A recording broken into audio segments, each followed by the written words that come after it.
नमस्कार। आपका अखबार के इस अंक में आपका स्वागत है। मैं हूं प्रदीप सिंह। राहुल गांधी पिछले चुनाव यानी लोकसभा चुनाव की बात कर रहा हूं 2019 के अमेठी में जब हार सामने दिखाई देने लगी तो भागकर वायनाड गए थे। केरल के वायनाड में वायनाड से लोकसभा सीट से चुनाव लड़े और बड़े मार्जिन से जीते और लोकसभा में पहुंचे। इस बार फिर उनकी उम्मीदवारी की घोषणा वायनाड से हो गई है। अमेठी से लड़ेंगे या नहीं लड़ेंगे, इस बारे में अभी सस्पेंस बनाकर रखा है कांग्रेस पार्टी ने। अमेठी और रायबरेली दोनों सीटों के बारे में अभी तक कांग्रेस कुछ बोल नहीं रही है। उम्मीदवारों की कोई घोषणा भी नहीं हुई है। ये भी नहीं कहा जा रहा है कि राहुल गांधी अमेठी से नहीं लड़ेंगे और न ये कहा जा रहा है कि वो लड़ सकते हैं। तो वो सस्पेंस बना हुआ, लेकिन आज बात वायनाड की कर रहे हैं। वायनाड में पिछली बार राहुल गांधी का आना एक सरप्राइज एलिमेंट था। ये वैसे तो पहले बता दें इस कॉन्स्टिट्यूंसी के बारे में, ये नई बनी हुई लोकसभा की कॉन्स्टिट्यूंसी है। 2009 में पहली बार बनी थी। 2009 में यहाँ से कांग्रेस के नेता जीते थे करीब 1.5 लाख वोट से, लेकिन 2014 में उनकी विक्ट्री का मार्जिन, कांग्रेस की विक्ट्री का मार्जिन सिर्फ 20,000 रह गया। तो इस क्षेत्र का जो है कि डेमोग्राफी भी समझ लीजिए। यहाँ 46% मुसलमान हैं, 40% हिंदू हैं और 13% क्रिश्चियन हैं। तो कुल मिलाकर जो कांग्रेस का ये सीट कांग्रेस का गढ़ मानी जाती है, उसका सबसे बड़ा कारण है मुस्लिम मतदाताओं की बहुसंख्या। इस वजह से भी कि जो यूनाइटेड डेमोक्रेटिक फ्रंट है कांग्रेस के नेतृत्व वाला, उसमें IUML भी है, यानी इंडियन यूनियन मुस्लिम लीग, जिसका ये गढ़ माना जाता है, ये सबसे प्रभावी क्षेत्र माना जाता है। तो 2019 और 2024 में क्या बदल गया है वायनाड में? एक तो राहुल गांधी का आना यहाँ सरप्राइज एलिमेंट नहीं रह गया। एक राष्ट्रीय नेता इस एक नई बनी कॉन्स्टिट्यूंसी में आया था, उसका असर था। और लेफ्ट फ्रंट भी थोड़ा उदार था, बहुत स्ट्रॉन्ग कैंडिडेट नहीं उतारा था लेफ्ट फ्रंट ने। इस बार लेफ्ट फ्रंट ने जो है कि CPI के जो महासचिव, राष्ट्रीय महासचिव हैं D राजा, उनकी पत्नी एनी राजा को उतारा है। वो इंडियन वुमेन फेडरेशन की जनरल सेक्रेटरी हैं और CPI की वर्किंग कमेटी की मेंबर हैं। तो वो कोई छोटी मोटी हस्ती नहीं है। हालांकि पहली बार लोकसभा चुनाव लड़ रही हैं, लेकिन पूरी CPI यानी लेफ्ट फ्रंट उनके पीछे खड़ा है। तो लेफ्ट ने कैंडिडेट उतारा और 2019 और 2024 के बीच में एक इंडी नाम का गठबंधन भी बन गया।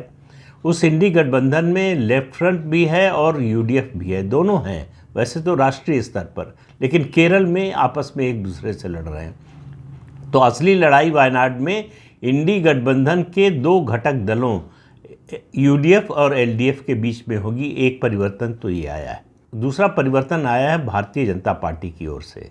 भारतीय जनता पार्टी ने पिछली बार ये सीट अपने गठबंधन के सहयोगी धर्मपालन सेना के अध्यक्ष तुषार वेलापल्ली को दे दी थी। ये सीट जो है गठबंधन में जो सीटों का तालमेल था उसमें दे दिया था। भारतीय जनता पार्टी ने इस सीट को बहुत गंभीरता से नहीं लिया था, ये मानते हुए कि यहाँ राहुल गांधी के लिए जीत बिल्कुल केक वॉक की तरह है, ख़ास तौर से इंडियन यूनियन मुस्लिम लीग के समर्थन के कारण।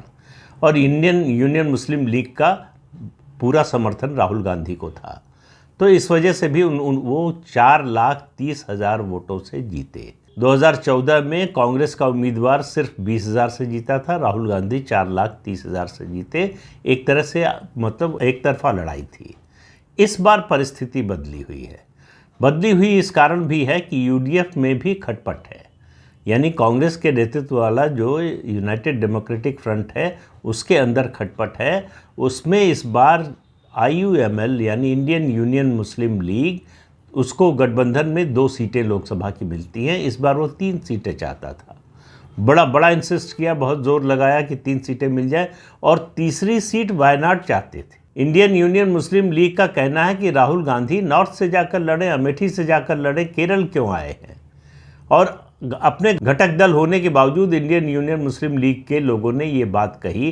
काफ़ी दिन तक टसल चलता रहा। कांग्रेस ये सीट किसी भी हालत में छोड़ने को तैयार नहीं थी और न छोड़ा। राहुल गांधी की यहाँ से उम्मीदवारी तय हो गई, तो इसलिए मुस्लिम लीग भी जो है वो पीछे हट गई।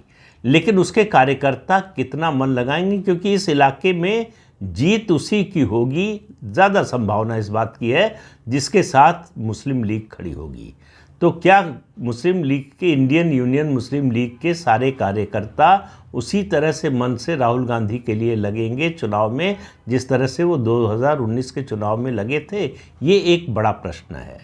दूसरा, जो कटुता इंडी गठबंधन के दो घटक दलों के बीच में है वो क्या रंग दिखाएगी? एलडीएफ ने इसको इस बार प्रतिष्ठा का चुनाव बनाया है। सीपीआई के राष्ट्रीय महासचिव, सीपीआई और सीपीएम का जो व्यवस्था है संगठन की, अगर आप जानते हैं तो आपको मालूम होगा कि महासचिव का मतलब सामान्य तौर पर अध्यक्ष है। सर्वे सर्वा पार्टी का मतलब मुखिया वही होता है, जनरल सेक्रेटरी। तो सीपीआई के जनरल सेक्रेटरी है डी राजा, उनकी पत्नी है एनी राजा। तो जाहिर है कि पार्टी पूरी ताकत लगाएगी, एलडीएफ पूरी ताकत लगाएगा। एलडीएफ की लगातार कोशिश है कि वायनाड की सीट एलडीएफ के खाते में आए, एलडीएफ का गढ़ बने। इसके लिए वो इंडियन यूनियन मुस्लिम लीग को भी यूडीएफ से तोड़ने की कोशिश पिछले 3-3.5 साल से लगातार कर रही है, हालांकि उसको सफलता नहीं मिली है। अब एक और नई चीज़ हुई है इस बार भारतीय जनता पार्टी ने चौंकाया है। पिछली बार कांग्रेस ने चौंकाया था, इस बार भारतीय जनता पार्टी ने चौंकाया है।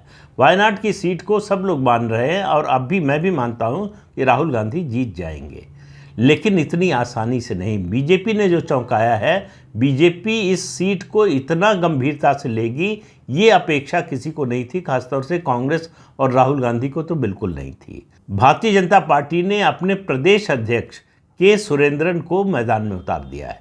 वो पहले चुनाव नहीं लड़ने वाले थे, हालांकि वो 2 चुनाव इससे पहले लोकसभा का लड़ चुके हैं, 2014-2019 में। 2014 में वो पथन मिथिटा से लड़े थे, उसके बाद 2019 में कासरगोड से लड़े थे। दोनों जगह से जाहिर है हार गए थे। बीजेपी का केरल में अभी तक लोकसभा में खाता नहीं खुला है, विधानसभा में एक बार खाता खुल चुका है। तिरुवनंतपुरम की सीट बीजेपी जो है, बीजेपी के ओ राजगोपाल एक बार जीत चुके हैं। उसके अलावा भारतीय जनता पार्टी कभी केरल में कोई चुनाव, विधानसभा हो या लोकसभा, जीती नहीं है। लेकिन इस बार 5-6 सीटों पर भारतीय जनता पार्टी बहुत गंभीरता से लड़ रही है और वो लड़ाई में है। जीतेगी हारेगी वो तो बाद की बात है, लेकिन कंटेस्ट में है, ये बड़ी बात है। ये बड़ा परिवर्तन हुआ है 2019 से 2024 के बीच में कि केरल में भारतीय जनता पार्टी 2019 जैसी कमज़ोर नहीं है, ऑल्सो रैन वाली नहीं है कि सिर्फ चुनाव लड़ने के लिए उम्मीदवार उतार दिया और उसके बाद जो है कोई उसका असर ना हो। इस बार पार्टी गंभीरता से लड़ रही है। जिस तरह से प्रधानमंत्री के दौरे हो रहे हैं केरल, तमिलनाडु और ख़ासतौर से तेलंगाना में, इन 3 राज्यों पर, कर्नाटक के अलावा भारतीय जनता पार्टी का इस बार दक्षिण में बहुत जोर है। उसमें केरल है। हालांकि प्रधानमंत्री जिन चुनाव क्षेत्रों पर ज़्यादा ध्यान दे रहे हैं उसमें वायनाड की सीट नहीं है, लेकिन आने वाले दिनों में वायनाड पर क्या भारतीय जनता पार्टी ज़्यादा ध्यान देगी, ये एक सवाल है। इस लोकसभा चुनाव क्षेत्र में 7 विधानसभा की सीटें आती हैं। 2019 के चुनाव में राहुल गांधी को इन 7 सीटों पर, मतलब विधानसभा सेगमेंट्स में 50,000 से 70,000 की बढ़त मिली थी, लेकिन क्या इस बार भी मिलेगी, ये एक सवाल है। राहुल गांधी हारेंगे ऐसी कोई आशंका अभी फ़िलहाल तो नज़र नहीं आती। चुनाव आगे बढ़ेगा तो अंदाज़ा लगेगा, लेकिन लड़ाई जो है वो असली होगी एनी राजा और राहुल गांधी के बीच में। इसमें अगर भारतीय जनता पार्टी वोट लेने में, काटने में कामयाब होती है, पिछली बार तुषार वेलापल्ली लड़े थे तो उनको 7.25% वोट मिला था, इस बार बीजेपी का वोट परसेंटेज बढ़ना तय है। दूसरा, पिछले 2-2.5 साल से, खासतौर से गोवा के विधानसभा चुनाव के बाद से, भारतीय जनता पार्टी लगातार कोशिश कर रही है कि जिन भी राज्यों में ईसाइयों की आबादी अच्छी खासी है वहाँ एक गठजोड़ हिंदू ईसाई बनाया जाए। केरल में खास तौर से कोशिश हो रही है। इसके लिए प्रधानमंत्री का विशेष ध्यान है इस पर। प्रधानमंत्री नरेंद्र मोदी ने हैदराबाद की जो कार्यकारिणी थी उसमें गोवा के जो क्रिश्चियन विधायक हैं, मंत्री हैं और नॉर्थ ईस्ट के जो क्रिश्चियन विधायक मंत्री हैं उनसे कहा था कि आप लोगों को केरल का दौरा करना चाहिए, वहाँ के लोगों को जाकर वहाँ के क्रिश्चियन समुदाय को बताना चाहिए कि भारतीय जनता पार्टी क्रिश्चियन समुदाय के लिए क्या कर रही है। इसके अलावा इस बार क्रिसमस पर जो है विशेष कार्यक्रम दिल्ली में आयोजित किया गया जिसमें प्रधानमंत्री गए, ये पहली बार हुआ। तो बीजेपी को लगता है कि केरल में अगर उसको केरल का द्वार खोलना है, राजनीतिक द्वार, अगर लोकसभा विधानसभा में उसको सीट हासिल करनी है, वोट शेयर तक सीमित नहीं रहना है, सीट हासिल करनी है, तो उसको हिंदू ईसाई गठजोड़ बनाना पड़ेगा। ईसाइयों में नाराज़गी है मुसलमानों को लेकर, उसका फ़ायदा बीजेपी उठाना चाहती है। और नाराज़गी का सबसे बड़ा मुद्दा है लव जिहाद। ईसाई समुदाय ने ही सबसे पहले लव जिहाद का मुद्दा उठाया था, जिसके बाद सीपीएम की उस समय सरकार थी। सीपीएम की सरकार ने इस मामले की जांच कराई थी, मामला हाई कोर्ट तक गया था। वो सब मैं पहले बता चुका हूँ, उसके लिए इसलिए दोहराऊंगा नहीं। लेकिन ये ऐसा मुद्दा है जिस पर हिंदू समाज और ईसाई समाज दोनों एक हैं। दोनों को लगता है कि ये लव जिहाद का जो बीमारी है, इसका इलाज होना चाहिए, इसके खिलाफ सख्ती होनी चाहिए। क्या इस चुनाव में ये गठजोड़ बनता हुआ दिखाई देगा? ये एक बड़ा प्रश्न है। अब बात करते हैं राहुल गांधी की। मैं फिर दोहरा रहा हूँ कि राहुल गांधी यहाँ से हार जाएंगे, ऐसा मैं बिल्कुल नहीं कह रहा हूँ। लेकिन राहुल गांधी के लिए पिछली बार की तरह, यानी 2019 की तरह वायनाड केक वॉक नहीं होगा। ये बात राहुल गांधी और कांग्रेस पार्टी दोनों की समझ में आ रही है। वायनाड की सीट पर चौथा चुनाव हो रहा है लोकसभा का, लेकिन ये पहली बार हो रहा है कि यहाँ त्रिकोणीय संघर्ष होगा। ट्रायंगुलर फाइट पहली बार हो रही है। अभी तक जो है सीधी फाइट होती थी एलडीएफ और यूडीएफ के बीच में। ये पहली बार ट्रायंगुलर फाइट हो रही है। इसमें बीजेपी के वोट शेयर की बहुत महत्वपूर्ण भूमिका होगी। बीजेपी ये सीट नहीं जीतने वाली है, लेकिन वो एलडीएफ या यूडीएफ को हराने की स्थिति में है। निर्भर करता है कि वो वोट किसका काटती है, यूडीएफ का या एलडीएफ का। अगर यूडीएफ का वोट काटती है बीजेपी और अपना वोट परसेंटेज बढ़ाती है, तो राहुल गांधी के लिए मुश्किल हो जाएगी। मुश्किल किस तरह की होगी? मुश्किल होगी, उनको ज़्यादा समय लगाना पड़ेगा, पार्टी को ज़्यादा मेहनत करना पड़ेगा। राहुल गांधी के लिए पूरे देश में घूमने के साथ साथ वायनाड पर जोर देना, वहाँ समय बिताना ज़्यादा ज़रूरी हो जाएगा। तो राहुल गांधी वायनाड में जिस तरह से गिरते नज़र आ रहे हैं, उससे लग रहा है कि उनके लिए वायनाड की राह उतनी आसान नहीं है जैसी 2019 में थी। तो क्या राहुल गांधी अमेठी से भी लड़ेंगे सुरक्षा के लिए?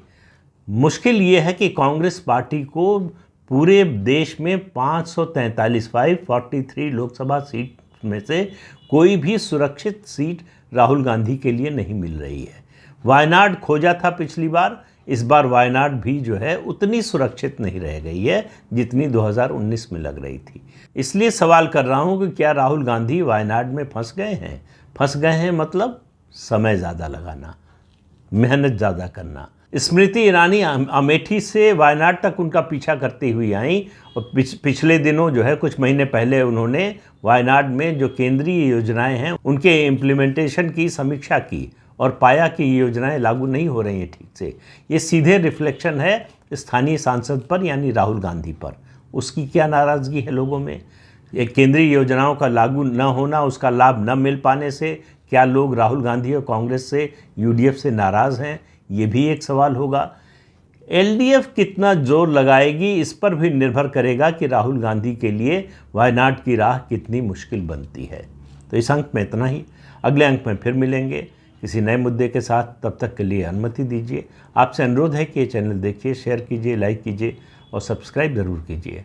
नमस्कार।